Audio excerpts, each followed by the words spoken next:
I'd like to start the presentation assuming that the people that are here and that are left have an interest in intimate partner violence, right, and have experience working with intimate partner violence. Show of hands, how many of you have experience working with perpetrators of intimate partner violence? Okay. And I'd like to ask a question. How many of you think that we have effective interventions to work with perpetrators of intimate partner violence? Thank you, that's the answer. Okay, so I'd like to start. And this is, I don't know, how many of you have read this paper? It's a paper that was published, are you familiar with the journal Partner Abuse? Okay, we published a paper in Partner Abuse in October this past year. And the paper was a review of the empirical support for different dimensions of treatment of perpetrators of intimate partner violence, of all the existing research that has been published. And as you can see, it was completed by several researchers in the field. Julia Babcock, who was the first person to complete a meta-analysis on the efficacy of interventions for perpetrators of intimate partner violence. And I'll tell you in a minute what she concluded. Fred Buttel, myself, John Hamel, Peter Lehman from Texas, Penny Lesring, Dr. O'Leary from Stony Brook, Sarah Bandon from Stony Brook, Don Kelly, Katie Lee Salis, and Ingrid Solano.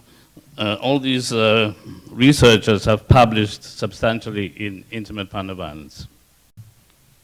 So these are the program characteristics that I'm going to be presenting conclusions in terms of what is known, in terms of the efficacy of the different characteristics.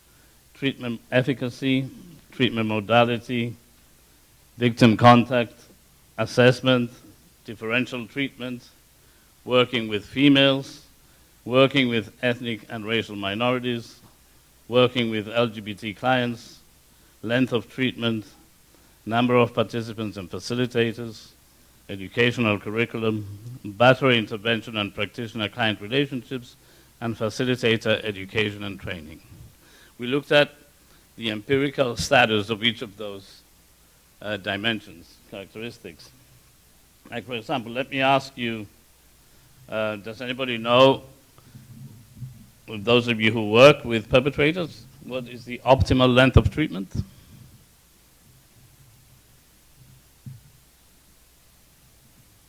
Does anybody know what the current treatment for perpetrators of intimate partner violence is?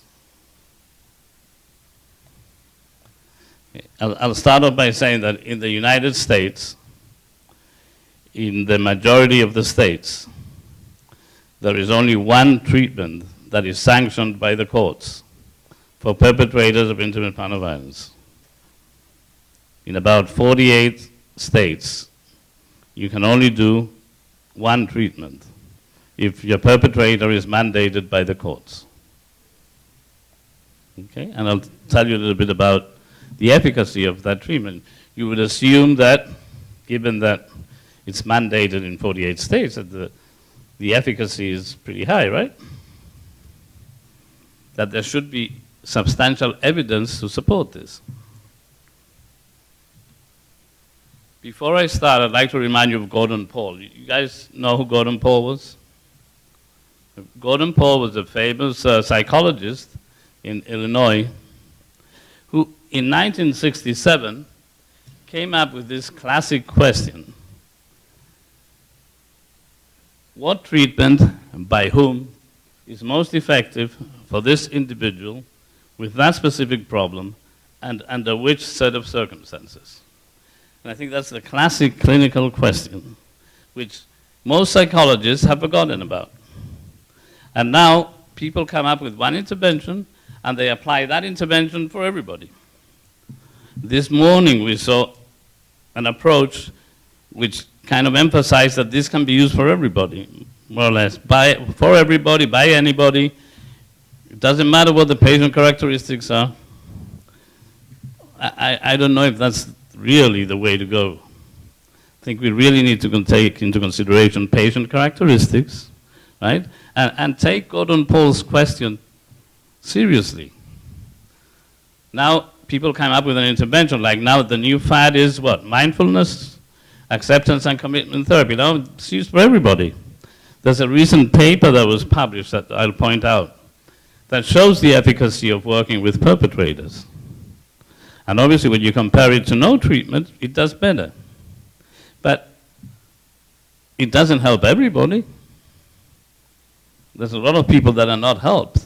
Just because you show some benefit compared to a control group doesn't mean that you can use that approach for everybody that has the same problem. So, effectiveness of BIP programs. Is it, I mean, it's done in 48 states, so I guess it should be pretty efficacious, right? Well, what do we know? Neither the earlier nor the more recent meta-analytic reviews of traditional BIPs provide convincing evidence of the effectiveness of such programs, especially if the analyses are based on the most rigorous experimental designs.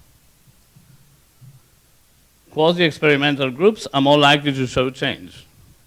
But as the methodological rigor of a study increases, the likelihood of obtaining significant effects decreases. At best, one may argue that BIPs may have significant but very small effects. And Babcock concluded in her review, her meta-analysis, that if you're a perpetrator, you're arrested for hitting your partner, and you go before the judge, and the judge mandates you to attend a treatment program, and you actually complete the treatment program, you're 5% less likely to recidivate than if you do not attend treatment. And that basically is the efficacy of the one-size-fits-all approach. It's hardly something that you would recommend if you had heart problems and you went to your surgeon and the surgeon told you we can give you an operation that works 5% of the time. I wonder how many of you would submit yourselves to the operation, right? But the interesting thing is that the judge mandates people to attend these programs. And a lot of these programs last, they say it has to be 52 weeks, right? 1 year long. So you're attending a program, the judge is mandating you to attend a program for 52 weeks. That doesn't work. I wonder when the lawyers are going to start picking up on it and going to start suing.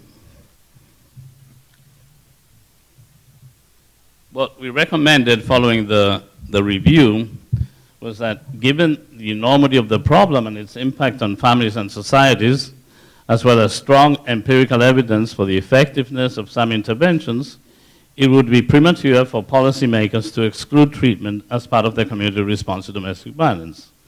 There's a need for the study of moderators of treatment outcome. What is going on?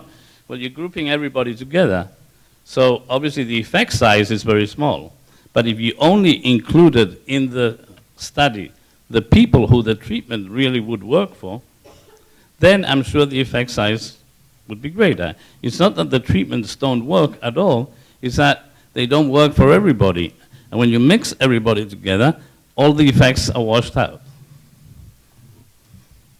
So the question becomes of not whether the program works, but under what conditions do they work and for whom? Again, we go back to Gordon Paul's classic question. What treatment, by whom, is most effective for this individual with that specific problem, and under which set of circumstances? We looked at modality of treatment. Okay? How is the treatment delivered? How people that do this work, how is it delivered, mostly? Group. Okay. Is there any evidence that group is better than individual? Yeah. Oh. Is there any data that supports that? None whatsoever. But again, it's what people do, right? So in spite of the lack of evidence, the most commonly prescribed intervention for domestic violence occur in a group format and is implemented by 97% of BAPs in the United States and Canada. Okay? So everybody uses group, but there's no evidence to use group over individual therapy. Obviously, it's much more inexpensive to use group, but I mean, would you submit yourselves to a surgical heart surgery just because it was more inexpensive, right? Even if it doesn't work? No research has directly compared the benefits and pitfalls of ongoing group versus individual modalities. Numerous quasi-experimental and experimental investigations have examined different types of conjoint interventions with positive results. Okay, so how many of you would say that you can do couples therapy with perpetrators of intimate partner violence? That was like a capital sin, right? For those of you that are Catholic. You're not supposed to do couples therapy when there is abuse, right? Correct? What's the evidence? Can anybody point to me one study that shows that if you do couples therapy, there are negative consequences to the victim? Actual empirical evidence, there's none. I was a therapist in one of the studies that was done at Stony Brook in 1990 when I was doing my postdoc there, and we compared the differential efficacy of seeing the perpetrator in a gender-specific group or in a couples group. We made the headlines in the newspaper. They nearly put us in jail because we were doing this kind of study, because you should never see the victim with the perpetrator. The results of that study showed that in terms of recidivism, pre-post changes, they were exactly the same from one group to the other. The only difference was that the couples group did much better with respect to marital satisfaction. They felt better in the relationship. But in terms of the violence, there were no differences, and there were no negative consequences to the victims. But yet, it is still, many states ban the use of couples treatment in cases of intimate partner violence. The ameliorative effects of couples-based interventions for domestic violence are even more observable when both individuals in the couple decide to remain in the relationship. So, and there are studies that have shown that even when you only attend to the marital satisfaction and you don't even attend to the violence, that there are reductions in the violence when there's increase in marital satisfaction. There's a study done by Christensen. Okay? There is no empirical evidence to recommend any format over another. The consensus seems to be that there are advantages to group format, such as helping the perpetrator feel understood among peers and overcome not only denial, but also feelings of shame, and thus motivating him or her to stay in treatment. Thus, the need for individualized treatment is recognized to address those with special circumstances, such as serious mental health issues. There is empirical evidence supporting the use of couple formats, especially when used judiciously, and monitoring possible negative impact of the victims. So there is positive evidence for using couples treatment. Victim contact. How many of you think that you should contact the victim? I just did, the student mentioned that I just did a 5-year outcome study in Illinois. We followed the perpetrators for 5 years to see perpetrators placed on probation in Lake County, Illinois.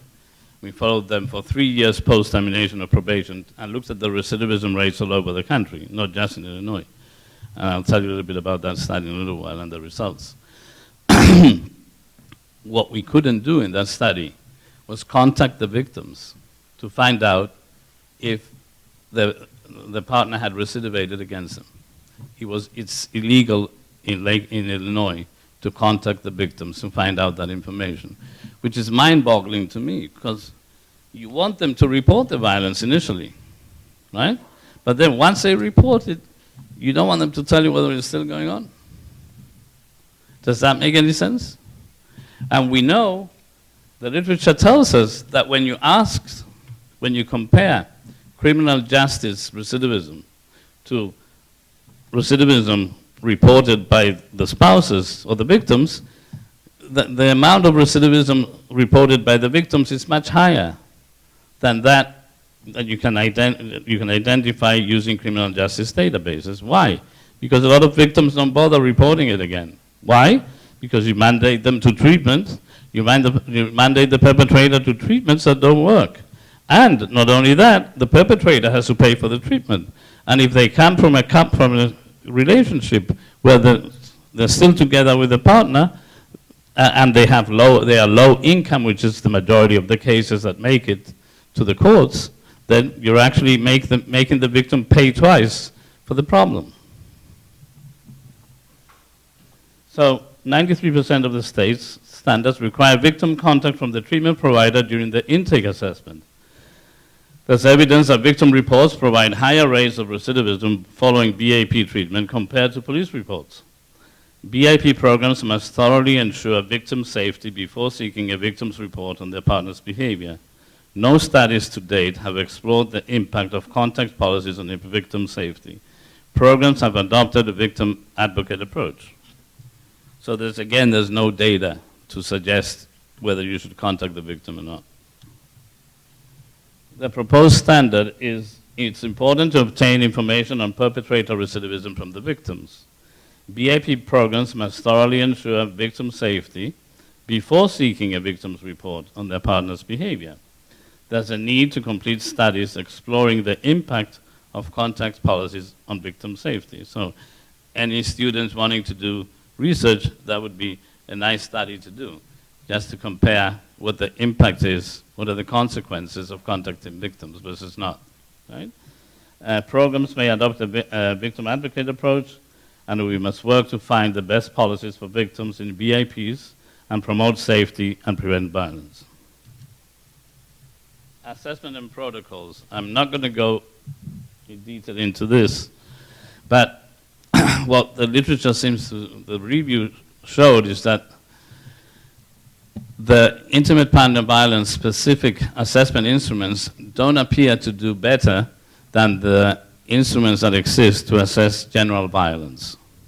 Okay? So you just, as well, especially in terms of predicting risk. Okay? So if you want to predict risk, you're better off using something like the BRAG, right, which is a general violence instrument. Okay? There is a need to develop instruments, assessment instruments, that improve on the instruments that assess general violence.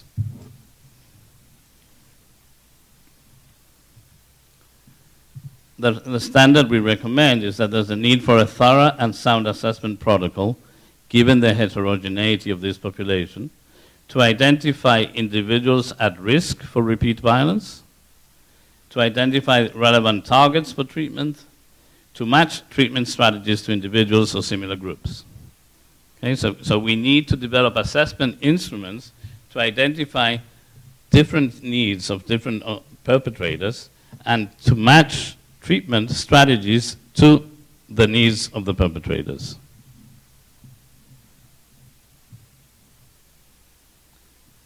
And perpetrator programs should base treatment on the results of a thorough and sound assessment protocol that identifies individuals at risk for repeat violence who pose a continuing threat to victim safety using a reliable and validated instrument such as the ODARA, SARA, or propensity for abusiveness scale. When victim contact is possible, the danger assessment of other validating victim questionnaire. 2, identifies relevant targets for treatment based on an understanding of known risk factors, a thorough psychosocial history, and use of validated questionnaires to determine type, frequency, and severity of abuse perpetrated, impacts on the victim and family, motivation to change, and all personality relationships, and social factors relevant to a client's treatment progress. Okay, and here we come to differential treatment. Studies have consistently shown that intimate partner violence is not a unitary phenomenon, and that instead it varies with respect to the type and severity of violence. Okay? It's not just one type of violence. There are different types of violence. How many of you would agree with that? So there's unilateral, for example, violence. There's couples violence. There's violence that's directed from the man to the woman. There's violence that's directed by the woman to the man. Do you agree with that? How many of you are familiar with that movie, The Burning Bed? Okay? There's that kind of violence, but that kind of violence is that the woman is beat to a pulp by the perpetrator, controlled, not allowed to leave the house. But is that the kind of violence that people are getting arrested for most of the time?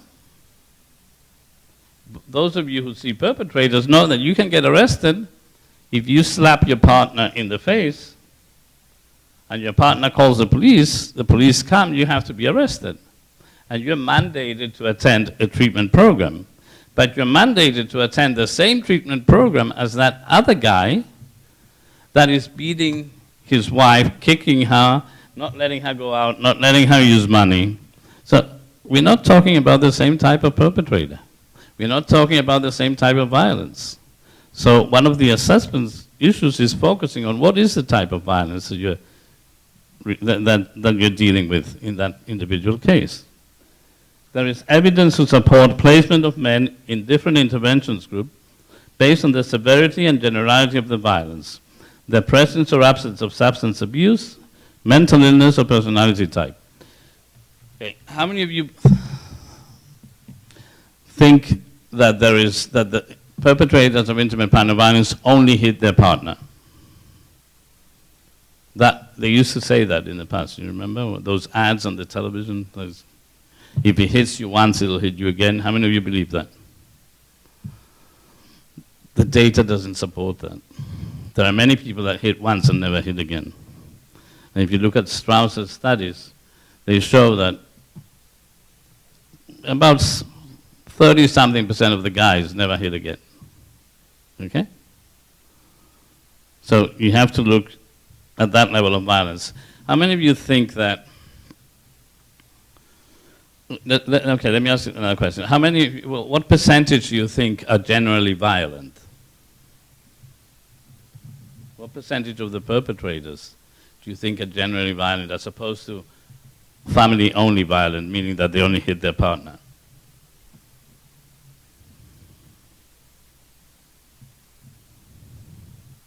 Give me a number.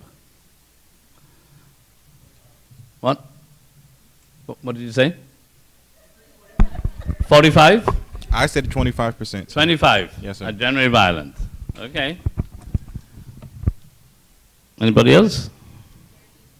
13%? Are generally violent? Okay, you'll get the answer in a little while. Okay. From the study that we did in Illinois. Although most states have a mandate with respect to the one-size-fits-all treatment approach, there have been some positive attempts providing interventions responsive to the aforementioned heterogeneity which have produced differential outcomes as hypothesized. So there are other effective interventions. But again, the other effective interventions are doing the same thing. They're doing the one-size-fits-all but with this intervention. Now, so everybody now gets mindfulness, okay, which is effective, but not as effective as you would hope if you restricted the use of mindfulness to those people that have borderline personality characteristics, which is a sizable number of the population. Okay? There is need for openness to very theoretical orientations, and some seem worthy of more extensive evaluation. It's individualized treatment and motivational interviewing. Murphy has done a study. Couple approaches, individual approaches, cultural context and family system approaches, acceptance approaches for community members seeking help for coping with emotional problems and difficult relationships who engage in 2 or more acts of violence, aggression against their partners. And this, the Zowling, Bannon, and Berta is a study that has just been published. And that just came out about a week ago, 1 or 2 weeks ago, and looked at the use of acceptance and commitment therapy in Ohio, and it was done over a number of years. And they showed the efficacy of that approach. Okay, so given that there are differences in perpetrators, that they're not all the same, we are recommending the following step approach to treatment. First, determine the type of violence. So we have male perpetrated versus female perpetrated. Self-defense. Self-defense is not the same as aggression that's initiated by the person. Mutual combat. Mutual combat is where both partners are hitting each other. Does that happen? Yes. How many people think that women are also perpetrators of violence? Yeah, if you want to read Archer in the published paper, I think it was in Psychological Bulletin in 2000, and he basically did a meta-analysis of all the studies that had looked at male perpetrated violence and female perpetrated violence. Okay? Step 2, determine the characteristics of the perpetrator. Generally violent versus family only is one of the characteristics. And I'll show you in a minute why you need to differentiate between these two, because these two groups are different.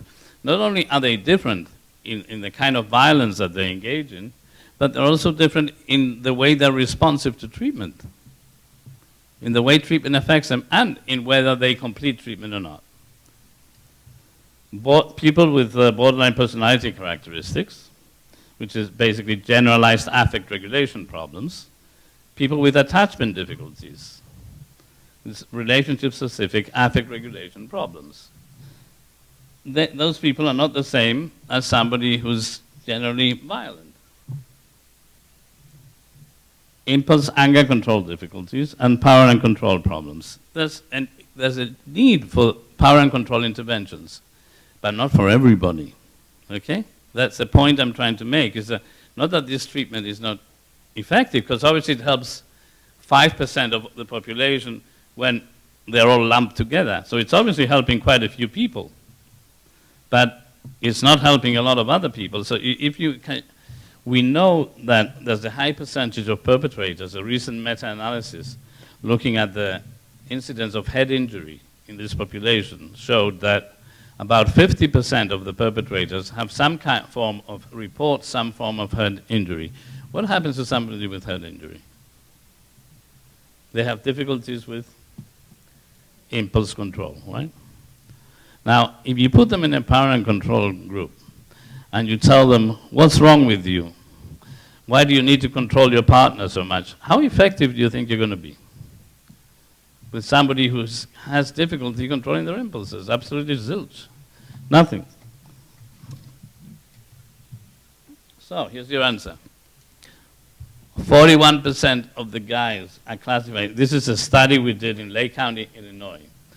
We studied 453 guys that were placed on probation over a 3-year period in Lake County, Illinois. Okay, we're talking about a sizable number of subjects, 457. And we classified them as to whether they were generally violent or family only. And this is based on police reports, right? It's a combination of criminal justice data and self-report. And we found that 41% of the guys had committed violence against other people, not only against their partner. To another person,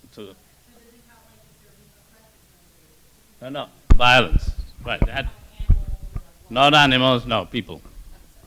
They had to have hit people, and they had to have been arrested for hitting people, right? So these are guys on probation. Remember, this is a tough population.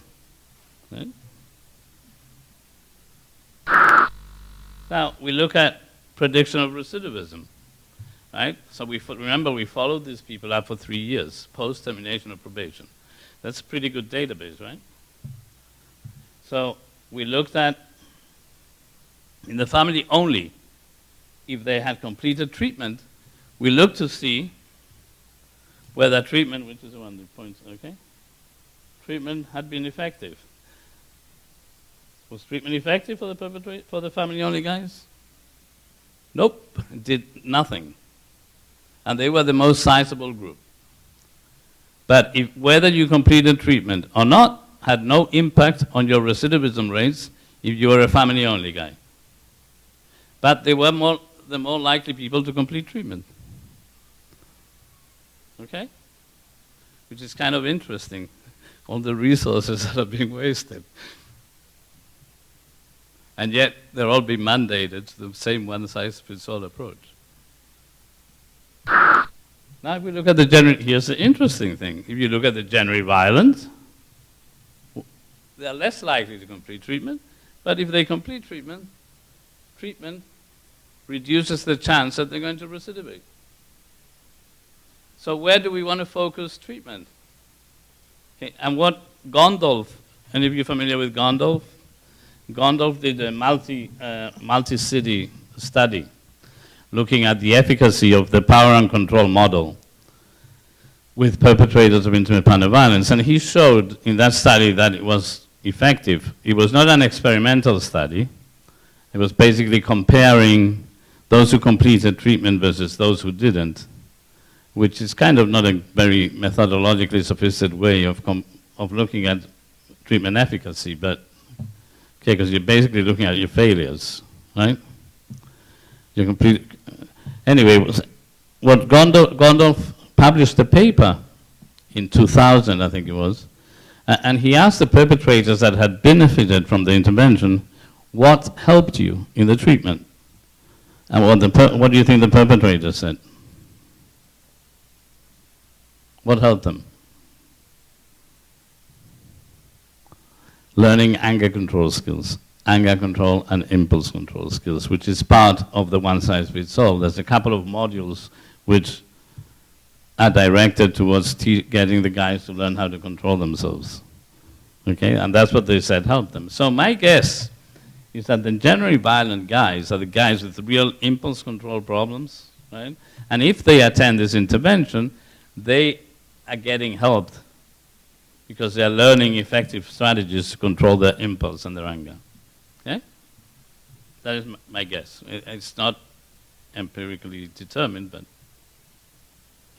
so now, so step number 3, determine the presence of alcohol or substance abuse, and if present, refer to treatment prior to proceeding with intimate partner violence treatment.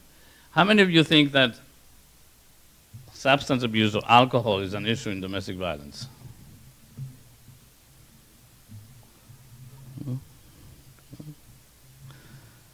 You know what percentage of guys had alcohol problems, and enough to be mandated to attend treatment before they did the intimate partner violence intervention?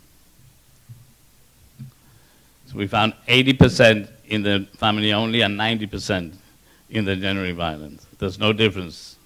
But if you look at substance abuse, there's a difference. That generally violent are more likely to engage in illicit substance abuse than the family only, and that's significant. Okay? So look at the next step is look at the type of violence. Okay, so this is, if it's unilateral, refer to intimate partner perpetrator group for further evaluation. If it's intimate terrorism, the burning bed, refer to a power and control group plus close probation monitoring. If it's a mutual combat group, refer to couples treatment of intimate partner violence. If the substantial head injury, refer to head injury coping skills group and not to a power and control group. If they're unilaterally generally violent, okay?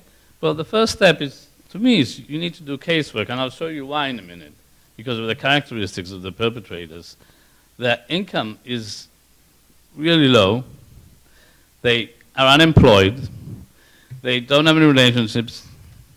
They have no stake in conformity. How many of you know what stake in conformity is? Okay. Well, stake in conformity is whether you have something to lose or not. If you don't have anything to lose, you just keep on recidivating because you really don't care what happens to you, and you've learned, because you've had so much contact with the justice system, that it doesn't really matter whether you get arrested or not. Nothing's going to happen. Okay? So, but how many of you are familiar with Maslow? Maslow's hierarchy of needs. What does the hierarchy of needs say? If your stomach is empty, don't send me to a parent control group, because I'm not going to be listening to anything they say, right? I'll be there, but I'm not doing anything. So before, you have to create a stake. Before you do intervention, you have to create a stake in conformity.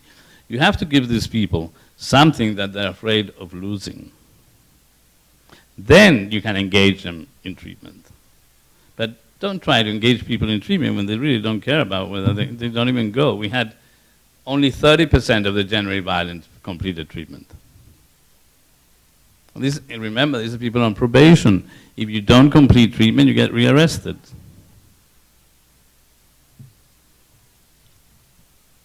So casework, help with employment and income, basic needs, impulse control, anger control skills, intensive probation monitoring, and motivational interviewing.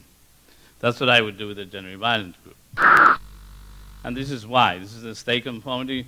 We looked at stake conformity variables and typology. So if you look at the generally violent and the family only, they differ in terms of length of sentence. The generally violent got longer sentences, number of prior adult convictions, number of and current age. The generally violent were younger. Age when first arrested, the generally violent were arrested at a younger age. And look here. Look at the income difference between the family only and the generally violent. So these people are living on 14,000 a year, 15,000 a year. But if you look at if you break it down by ethnicity, and you look at the African Americans, they're living on, the reported income is 7,000 a year. Okay?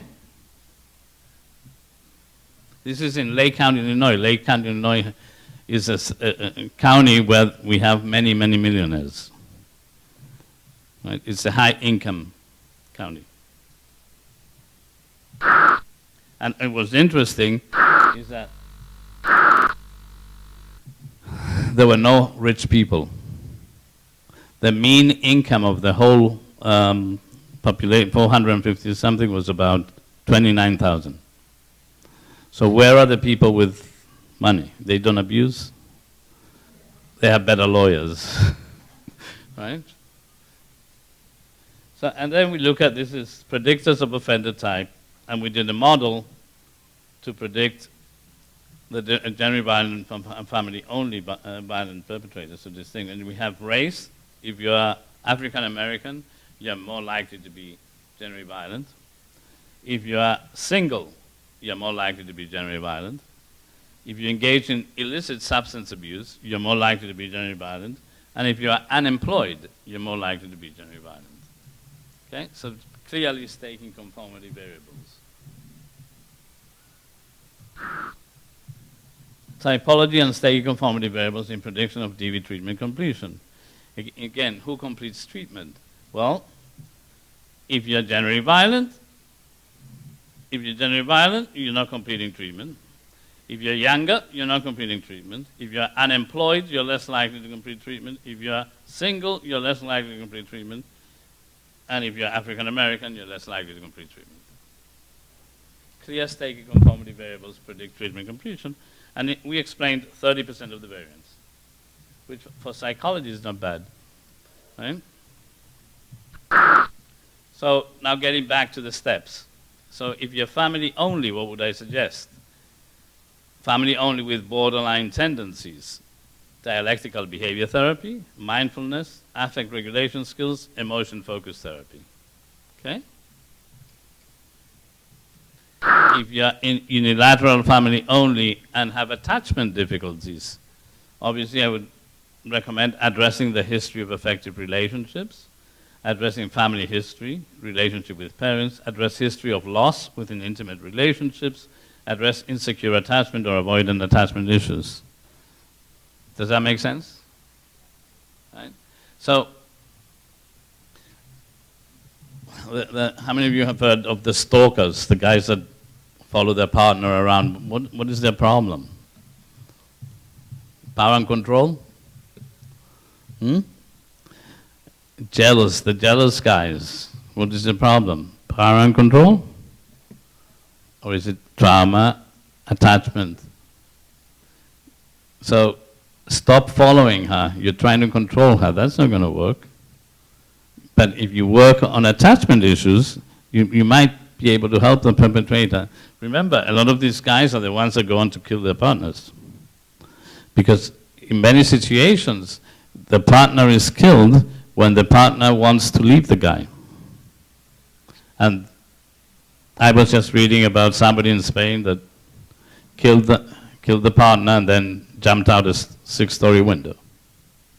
Right? Because they kill the partner and then they kill themselves because they basically don't care.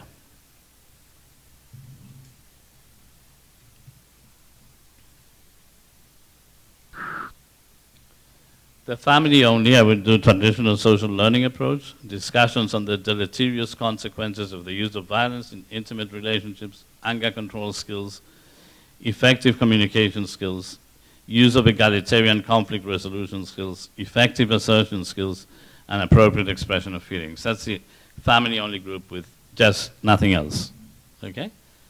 But you have to do an assessment to figure out what types you're dealing with and what are the characteristics of the perpetrator, and then recommend treatment based on the characteristics of the perpetrator. Remember Gordon Paul's question? Okay? That's a basic question that we have to answer in intervention. Not if the treatment is effective, but who the treatment is effective for, and for what problem, under what kinds of circumstances. Oops. Then, working with female perpetrators. Well, what does the data look like? I'm not doing very well with time, right? So I got a long way to go. Anyway, so working with female perpetrators, there are no studies assessing outcome of treatment with female perpetrators, but so I'm going to start rushing now. So I'll just summarize. But what we do know is that when you work with female perpetrators, when you do violence-focused therapy, intervention with the female perpetrators, there's no reduction in the violence, but there's reduction in psychological variables, okay? However, when you do interventions with women who have like problems with parenting and other issues, then there's a reduction in the violence as well. So addressing contextual variables helps female perpetrators reduce the violence, which is different to what we find with male perpetrators.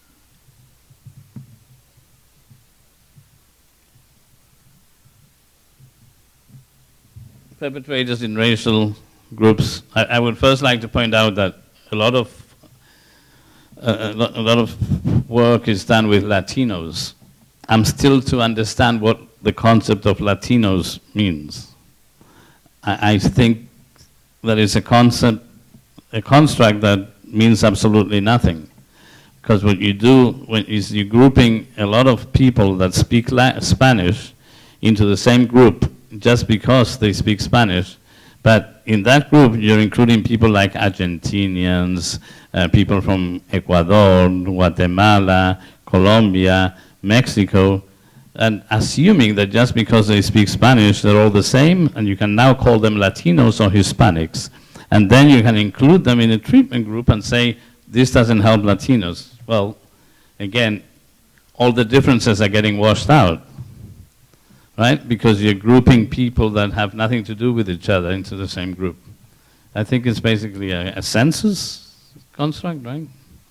But it's definitely not a scientific construct. Anyway, we find that with African Americans, that culturally focused interventions may be important for those perpetrators with higher racial identification, okay? But only those that have higher racial identification, not with everybody. That's very little research in this area, and we need to do more, and that's the basic conclusion. Working with LGBT, there's even less research here. Why? Because of the way that intimate partner violence is conceptualized. Obviously, if intimate partner violence is conceptualized as an expression of patriarchy through men's use of violence to dominate and control their female intimate partners, well then, when there's violence, it kind of preempts violence with same-sex couples. However, we know that the rates of intimate partner violence with same-sex couples is at times even higher than heterosexual couples. And again, there's very little research here. And again, violence within the LGBT population has to be studied within the LGBT population because there are different types of violence that are engaged in this population, right? Like, for example, in the gay population, there's threatening with telling other people that you have AIDS, right? That's violence. That's psychological abuse, and that's something that's not included in other populations, in the heterosexual population. And there are other types of violence that have to be identified with those populations. So you have to do an assessment within the population. Length of treatment. Well, what's the data? The data is mixed. Some studies show that more is better. One study shows that more is better. But a meta-analysis that has been done with different treatment lengths shows that treatments of 16-week duration or less do better. So you don't really need 52 weeks. Okay? So more is not always better here. That's not what was said this morning. More is better. It's not. But again, there's not enough evidence to make a recommendation, like everything else. Number of participants and facilitators. Well, the facilitators, it's usually a couple that leads the group, male, female. That's the most frequent arrangement across the US. And usually the recommendation is not to include more than 10 people in the group because it's obviously not conducive to good group work and cohesiveness in the group if you include more people. But there's no studies that tell you whether 10 or 20 is better or 5 or 6. We don't know. No empirical status. The curriculum. Again, there's all kinds of different curriculum that have been used. The recommendation here is in the absence of experimental studies assessing the outcome of different types of interventions, it is recommended that known risk factors should provide an initial basis upon which to identify and assess potential educational components. Stress, especially from low income and unemployment, having an aggressive personality characterized by a desire to dominate, hostility toward the opposite sex, or attitudes that support violence, poor impulse control, depression, emotional insecurity, alcohol and drug abuse, having witnessed violence between one's partners or a child, or having been abused or neglected by them, and being in an unhappy or high conflict relationship. One of my students and I in Illinois did a study looking within this population on probation, and we looked at the impact of having witnessed abuse in childhood or having experienced abuse in childhood. And what we found, and this has been published in the journal Child Abuse and Neglect last year, what we found was that you are more likely to recidivate if you have experienced both witnessed and experienced abuse, but not if you experience one or the other. If you're family only and you witnessed abuse, then you're more likely to recidivate. Only in the family only, not the generally violent. So you have to look in different groups as well, right?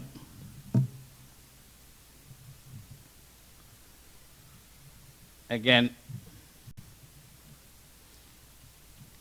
there's very little research on battery intervention and practitioner-client relationships, but the standard is usually, how many of you are familiar with the groups, the one-size-fits-all group? How many have witnessed a group? Especially those run by probation department.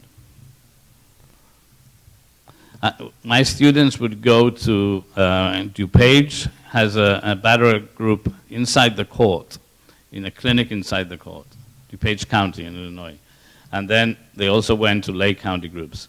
And I would place them there for a year so that they could understand how the treatment was done and learn how to do the treatment, the one-size-fits-all treatment, and get ideas.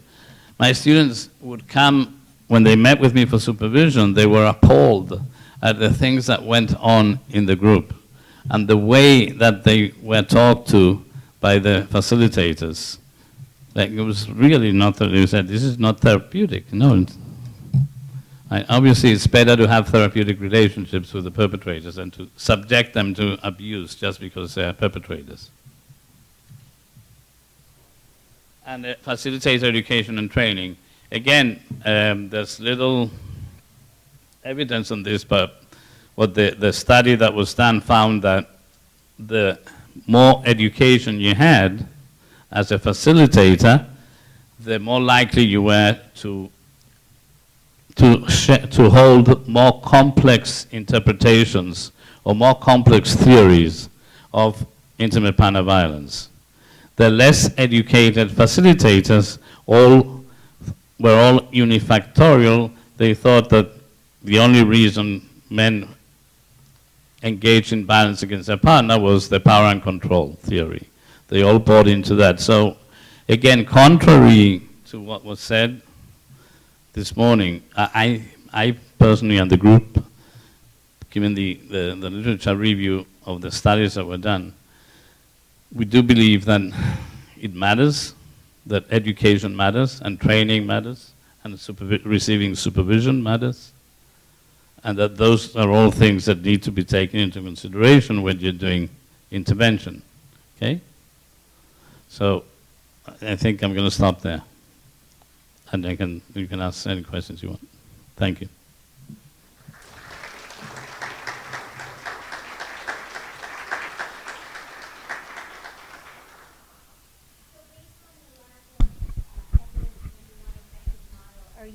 Are you then taking this to the court system and doing some kind of advocacy, or does it stop here? Yeah, I presented these findings to all over. Illinois has a group that determines the standards for treatment for perpetrators. I went to several of their meetings and presented the findings to them. I also went to a meeting in Lake County, the justices in Lake County. I presented the data to the justices, and I presented the data to the district attorney and to the district attorney's group and the probation department. And they said thank you, or we'll make changes? Well, depends who who I talked to. Some people were very defensive, and they basically said, oh, but you did that 2 years ago. We've changed what we do since then. I said, yeah, right, come on. I said, so, oh, that's really good. So are you now doing individually tailored interventions? I said, no, we're not doing that.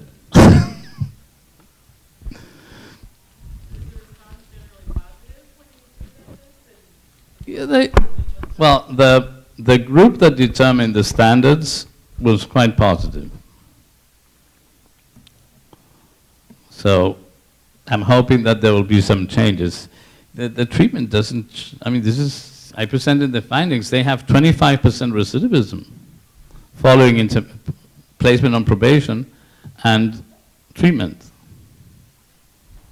And for the family only, it does nothing. Then you might just as well, with the family only, you could just arrest them, place them on probation and do nothing else with them, if that's what you're going to do. Because they're not going to recidivate again. But does that mean that they're feeling better, they're getting better? No. You haven't really helped them, and they're more likely to be in situations where they're going to at least be wanting to abuse, because you haven't really done anything to help them address those issues. I was going to say, given this information, since so much treatment with the survivors of battering incidents are normally based on helping them understand the power and control behind the perpetrator. Start again. No? I have a hearing problem. Sorry. I said, given that so much of the treatment with the survivors of battering incidents or intimate partner violence, not the perpetrators, but the victims, are about helping them learn about this power and control, kind of the same way that it's standardized for the perpetrators, it is for the victims. Have there been any studies that help address, like, if the changes in the perpetrator's treatment would then lead to fluidity in changing the survivor treatment also, because the survivor treatment is also very cookie cutter based on these same principles. And does that have better outcomes for the families? That's very interesting and obviously very needed. I haven't seen any studies like that. Well, we are doing a study in Puerto Rico. We submitted, well, we hopefully will be doing a study in Puerto Rico. We submitted a grant to BOCA, which is a state department in Puerto Rico, State Justice Department, to get funds to do an intervention with victims. And we have two interventions. One is the standard Lenora Walker type approach, which is the one you're talking about. And the other one is adding an exposure component to the Lenora Walker approach to see if adding the trauma-focused intervention adds anything to the Lenora Walker intervention with victims. So that we'll see if we get the funding. Anything else? Well, thank you for being there.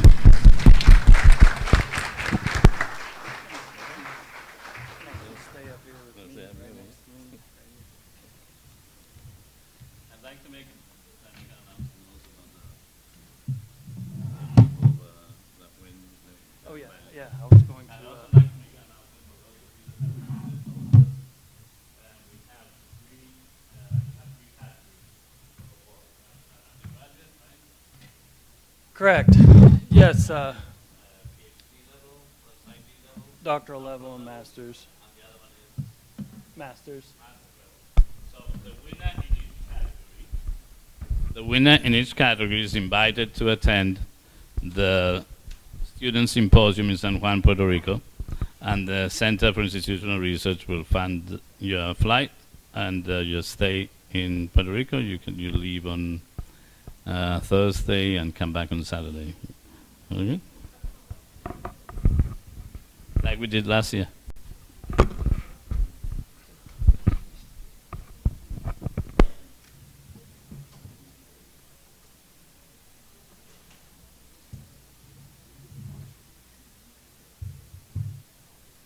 All right. So, thank you again, Dr. Cantos. I've asked Dr. Cantos to please stay up here with me while we present the awards. So, as Dr. Cantos mentioned, we have 3 awards that go out to the top poster from each category, the doctoral, master's, and undergraduate level. Those 3 will receive the Early Investigator Research Award, which involves a $250 research grant that can be used at the recipient's discretion. In addition, we also have 5 honorable mentions that will be awarded to those submissions judged to indicate special worthiness. And the 5 honorable mention award recipients will each receive an honorarium in the amount of $50.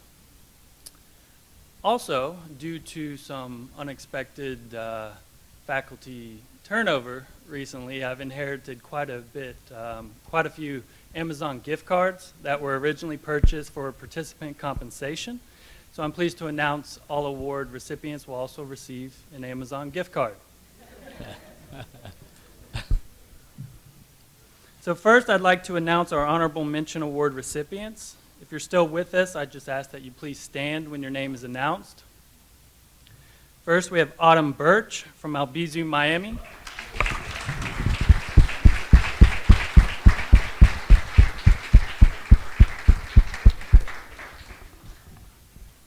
Mario Galvez Lara from the University of Cordoba in Spain.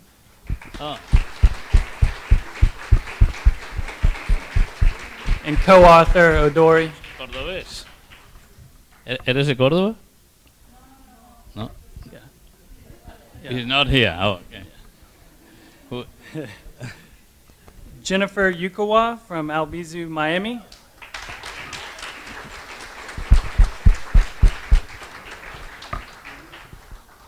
And then this final honorable mention award recipient actually received 2 for 2 of her posters, and that is Isabel Gonzalez from Albizu-Miami.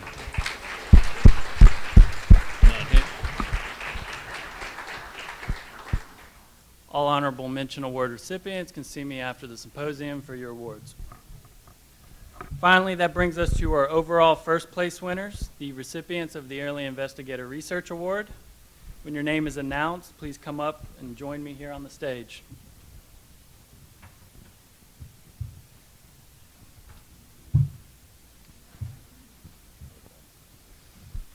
In the doctoral category, for his project titled The Role of Patient Payment Method in Premature Dropout from Methadone Maintenance Treatment, I'd like to congratulate Ronnie Lee on being named this year's Early Investigator Research Award recipient at the doctoral level.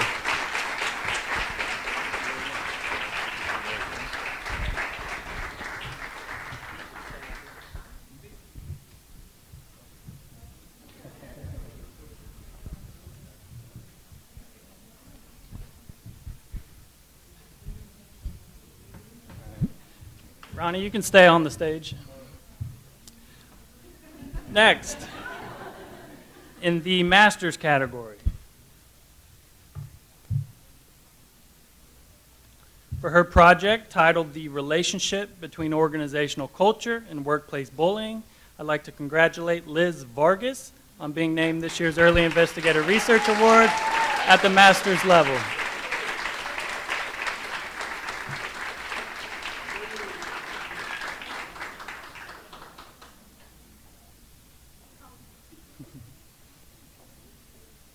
Sure.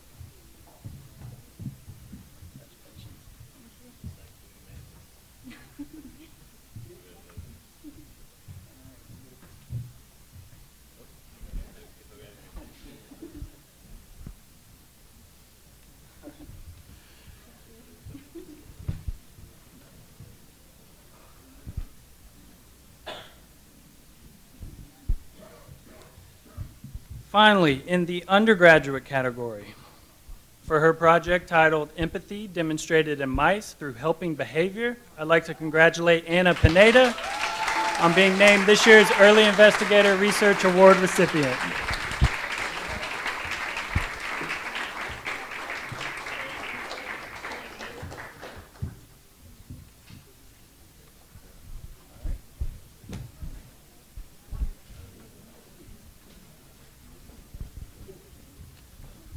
Let's recognize these young investigators one more time.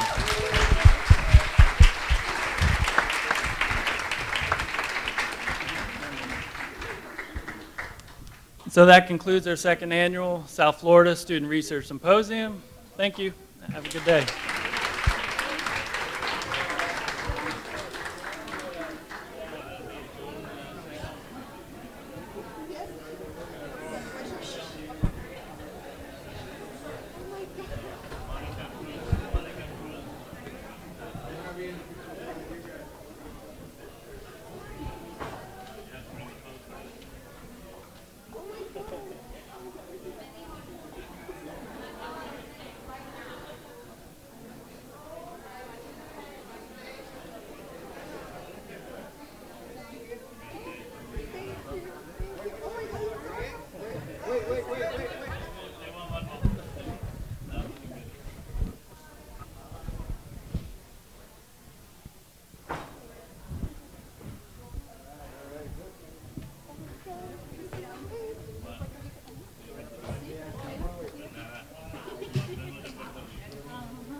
Yep.